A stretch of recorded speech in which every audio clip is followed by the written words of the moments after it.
श्री युवा रामलीला कमेटी पंजी गोविंदपुरी के पदाधिकारियों ने स्थानीय विधायक आतिशी मरलेना पर क्षेत्रीय धार्मिक गतिविधियों में अनावश्यक हस्तक्षेप और विधायक एवं मुख्यमंत्री के रूप में प्राप्त शक्तियों के अनैतिक दुरुपयोग का लगाया आरोप। यह सर्वविदित है कि श्री युवा रामलीला कमेटी पंजी गोविंदपुरी दशकों से गोविंदपुरी गली नंबर 1 के सामने स्थित एमसीडी पार्क के ब्लॉक कालकाजी में रामलीला एवं दशहरे मेले का आयोजन करती आ रही है। इसी को देखते हुए कांग्रेस के पूर्व निगम पार्षद खविंदर सिंह कैप्टन ने दिल्ली के निर्वाचित सीएम आतिशी मरलेना पर आरोप लगाया कि अवैध पार्किंग के नाम पर पैसा वसूलने का काम कर रही है और हिंदू के धर्म के आस्था को भी ठेस पहुंचने का काम करती है। अब मुख्यमंत्री बनने के बाद वह नियमों, व्यवस्थाओं और कोर्ट के आदेश की अवमानना करते हुए अधिकारियों पर स्थान को अपने चहेतों को आवंटित करवाने के लिए दबाव बना रही हैं। पार्किंग के आवंटित ठेकेदार पर भी मुख्यमंत्री कार्यालय से चुपचाप जगह को खाली के लिए दबाव बनाया जा रहा। रोजी रोटी का हवाला देने पर उसे गिरिनगर स्थित लेबर ऑफिस ने स्थित मुख्यमंत्री कार्यालय के सामने अवैध रूप से पार्किंग स्थानांतरित करने का मौखिक आदेश दे दिया गया है और यह सिर्फ और सिर्फ मुख्यमंत्री द्वारा पोषित चंद व्यक्तियों को व्यक्तिगत लाभ पहुंचाने हेतु किया जा रहा है। अगर स्थान का आवंटन रामलीला एवं दशहरे में लोगों को बहुत ज्यादा इशू बढ़ गए।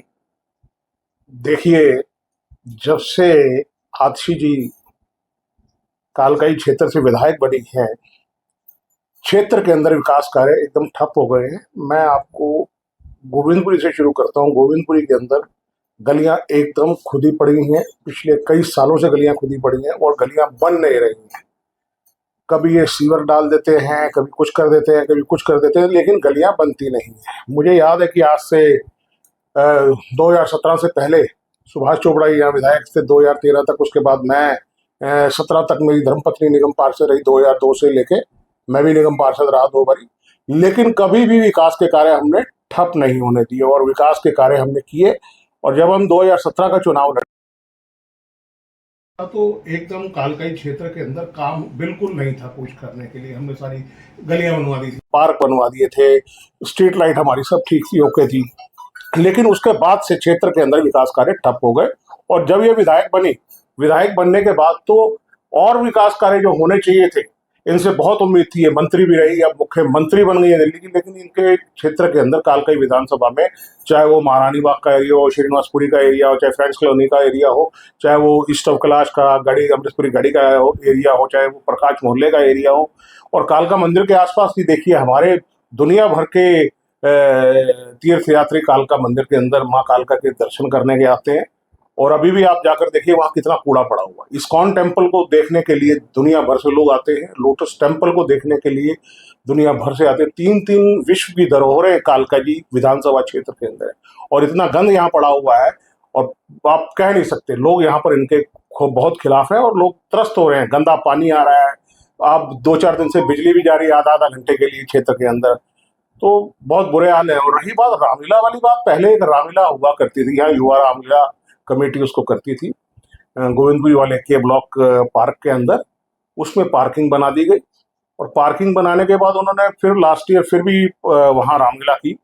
लेकिन मुझे लगता है कि पार्कों के अंदर पार्किंग बनाना नहीं चाहिए। हाँ, अगर बनानी थी पार्किंग जैसे वैसे बनाते, जैसे मैंने कालका जी कृष्णा मार्केट में जिसका शिलान्यास मैंने और श्री सुभाष चोपड़ा जी उस वक्त विधायक थे और Shri Ramesh Kumar ji member of parliament थे, उन्होंने उसका शिलान्यास किया था। Underground multi level car parking, green parking के नाम से हमने इसको बनाया था कि नीचे पार्किंग रहेगी और ऊपर बच्चों के खेलने के लिए जगह बनाई थी। लेकिन बहुत ही दुर्भाग्य की बात है कि कालकाई से गाड़ियां वहां शिफ्ट कर दी गई। कालकाई के ब्लॉक पार्किंग से वहां गाड़ियां शिफ्ट कर दी गई। जो वहां पर ऊपर गार्डन बनाया गया था, मेंटेन किया गया था, वो गार्डन खराब कर दिया गया एक दिन के अंदर अंदर।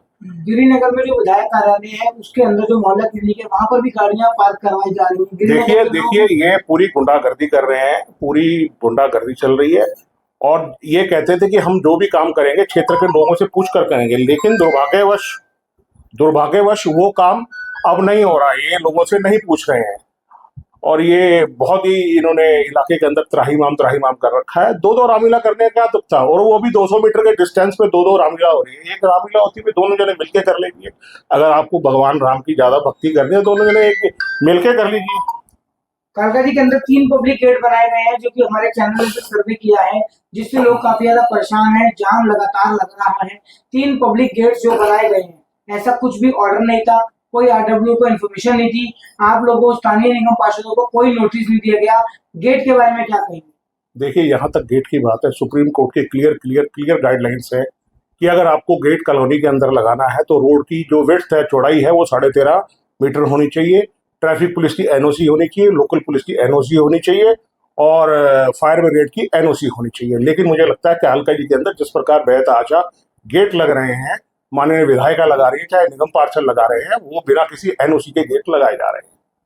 लगातार बीजेपी वाले प्रदर्शन कर रहे हैं, आप लोगों की तरफ से क्या रहेगा? क्योंकि आतिशी जी लगातार ये सब कर रहे हैं। विधायक बनने से पहले भी क्षेत्र में वो दिखाई नहीं देती थी, लेकिन रामलीला के अंदर वो जरूर आएंगे। देखिए, अब 3 महीने चुनाव को रह गए हैं। ये डमी चीफ मिनिस्टर है, क्षेत्र के अंदर विकास कार्य बिल्कुल नहीं हो रहे, अभी भी नहीं हो रहे। इनके मुख्यमंत्री बनने का कालका जी को कोई फायदा नहीं होगा। अवैध पार्किंग बढ़ते जा रही है, कंप्लेंट होती है, मगर ये पार्किंग तो बढ़े रही है, कंप्लेंट क्यों नहीं एक्शन लिया जाता है? देखिए, हंसराज सेठी मार्ग की जो चौड़ाई थी, वो मैंने फुटपाथ 16 फुट का होता था, वो फुटपाथ की चौड़ाई मैंने 15 फुट से 6 फुट कराई। उसके बाद ये underground multi level car parking हमने यहाँ पर बनाई। उसके बावजूद यहाँ पर अतिक्रमण होने के कारण यहाँ पर पार्किंग अपना अवैध पार्किंग हो रही है। वैध पार्किंग होने के बावजूद अवैध पार्किंग हो रही है। और उसके बाद हमने अगस्त 2022 में कालका जी सिविल सोसाइटी की तरफ से माननीय दिल्ली उच्चतम न्यायालय के अंदर हमने एक रिट पिटीशन लगाई थी, केस दाखिल किया था। उसके अंदर हाई कोर्ट ने हमारे पक्ष में निर्णय दिया था कि जितने भी यहाँ पर इलीगल अतिक्रमण है, जितना भी यहाँ पर इंक्रोचमेंट हो रखी है, हंसराज सेठी मार्ग, नेहरू प्लेस चौक से लेकर एल ब्लॉक गुरुद्वारे तक जितना भी अतिक्रमण है, उस अतिक्रमण को हटाया जाएगा। और हमने अभी 1 डेढ़ महीना पहले हमने कैंडल मार्च के विरोध में। आपका जनता के लिए मैसेज? जनता के लिए यही मैसेज है कि आप अपने जो जनप्रतिनिधि हैं, उन जनप्रतिनिधियों से सवाल पूछें कि पिछले 5 साल विधायक ने और निगम पार्षद ने 2 साल में क्या क्षेत्र के लिए क्या विकास किया, कितना फंड